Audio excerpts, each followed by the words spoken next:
Good morning or good afternoon, Year 8. Today we're going to have a look at measurement. We're moving on to area. We've finished our length. We're moving on to the area side. And we're going to start with a bit of revision on our units and and then also the area of squares, rectangles and triangles. So our learning intentions, which are up on our second post and arrow onto this one for area. We're looking at choosing an appropriate unit to measure the areas of different shapes and surfaces. We're converting between metric units of area, and we're developing and using the formulas for the area of rectangles, squares and rectangles, and also down here the formulas for triangles. So that is what we are doing today on the 9th. Let's go back and have a look. So first of all, our unit conversion. Now, when we do this, it is helpful for us to develop this sort of thing where we go from big to small, kilometres to metres, metres to centimetres, centimetres to millimetres, and then we put our arrow. Now this arrow refers to changing the units. So the units are going from big to small this way, and they're going from small to big on the bottom. Now, we look down here, what I've got here in red is just the factor. And so our factor, we know that kilometres, metres is 1,000 metres in a kilometre. Our factor is 1,000. There's 100 centimetres in a metre. Our factor's metres is 100. There's 10 millimetres in a centimetre. Our factor is 10. Now, because we're talking about areas, we're talking about 1, say, millimetre times 1 millimetre, we get to millimetres squared, which means that all of our factors are going to be squared when we're doing our conversions. So looking at the first one, if we go from kilometres to metres, it's a factor of 1,000. Going from kilometres squared to metres squared is therefore a factor of 1,000 squared. Similarly, going from metres to centimetres is a factor of 100. So going from metre squared to centimetre squared is a factor of 100 squared. Centimetres to millimetres is a factor of 10. Going from centimetre squared to millimetre squared. Sorry, and I've said all those wrong. I'm not going to start again. But going from square centimetres to square millimetres, we're using a factor of 10 squared. So there's these factors here. Big to small multiply. So multiplied by 1,000 squared, multiplied by 100 squared, multiplied by 10 squared. Going from small units to big units, we divide, dividing by 100, dividing by 10,000, dividing by 1,000,000 to get all of those one squared. So again, it's important when you visualise. Visualise the fact that our unit are these little square things here. That is what it looks like. Our unit when we're measuring length, is our ruler, is a whole heap of divisions on our ruler. But our unit, when we're talking about area, if we look at a table, it's a heap of squares on it. And that's what they look like. So these aren't to scale. Millimetres squared, centimetres squared. Units are two-dimensional. Now, the other thing is that when we're talking about area of property, of farms, etc., we want, whenever we're talking about things, we want our numbers not to be crazy. So kilometres squared is way too big to measure the normal area for a property, for a farm of some description, unless we're in the Northern Territory or something like that, or far north Queensland, Western Australia. And metre squared is just too small if we're talking about somebody who's got a farm. So what we use for that, just for area of land, it's a unit called hectares, and a hectare is 100 metres by 100 metres, which means that when you 1 hectare is 100 metres squared or 10,000 metres squared.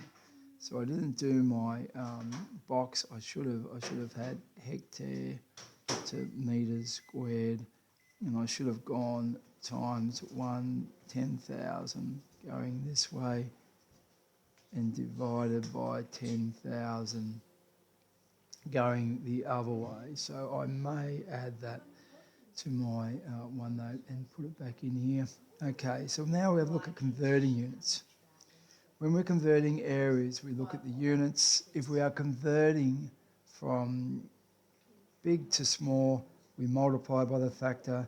If we're converting from a small unit to a big unit, we divide by the factor. So looking at a couple of examples, convert these area measures to the units shown in the brackets. I've got 0.28 metres squared to centimetres squared. So I look here, metres squared to centimetres squared. I'm going big to small. So I'm multiplying by my factor squared. So 0.248 times 100 squared gives me 2,480 centimetres, square centimetres, 2,480 square centimetres. Looking at my second example, 3,100 square millimetres, square millimetres to square centimetres. I'm going from small to big. I'm dividing by my factor squared. So it's 3,100 divided by 10 squared, 31 square centimetres. So there should be a series of questions here in this exercise to do for those. In the first place, I've included the green ones here. And then down here, question 4 are our questions along the line of converting our area measurements. So have a go at those. Again, have a go at those green ones as well. Then we come back to the rest of our theory, which is the area of squares, rectangles and triangles. For a square, if we remember, we can call the side of a square either L for length or S for side. It's both. It's in both ways, I think, in the Cambridge textbooks. Our area is one side times the other side, or side squared. So area is equal to L times L squared. Rectangle. We've got area of a rectangle. We're looking for how many squares we've got in there. So it's going to be the length times the breadth. Because if we look at it, that is how many squares we end up with. We've got, in each row, you might say we've got the L squares, and then it's multiplied by the B columns. Okay, and then finally your triangle. Doesn't really matter. We've got 3 different sort of basic triangles. We've got a triangle where our perpendicular height comes down inside. We've got a right angle triangle where our perpendicular height is equal to one side. And then we've got this other triangle over here where our perpendicular height doesn't really fall inside our triangle. Our formula for all of these is area is equal to half the base, so this is the base length, times the perpendicular height. So the base is simply perpendicular to the height. If we're looking to try and work it out, we can call any of them really the base, but we need to make sure then that we're measuring the height perpendicular to that base to the other corner.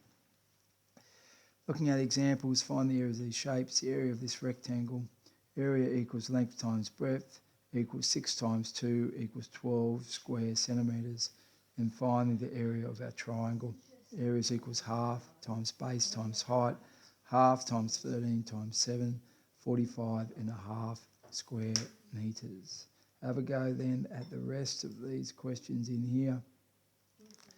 There's questions here asking you about, the green ones just ask you about identifying what's the length and what's the base. Then come down here and have a go at these questions here. And there are more questions down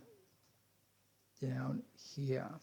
So in these questions here, we've got the area of a square, if its perimeter is 20 metres. So really, I guess we haven't looked at that specifically with our theory, but if we look at our learning intentions for area, it does actually say, find, we'll do another one. Actually, I'm not going to look for it there. I think there is one in there which says develop and find the areas of rectangles with the same perimeters, etc. No doubt I've got a lesson on that anyway, but some of those questions may well be related to that sort of question. Our area and perimeter investigation we'll be doing down here. Okay.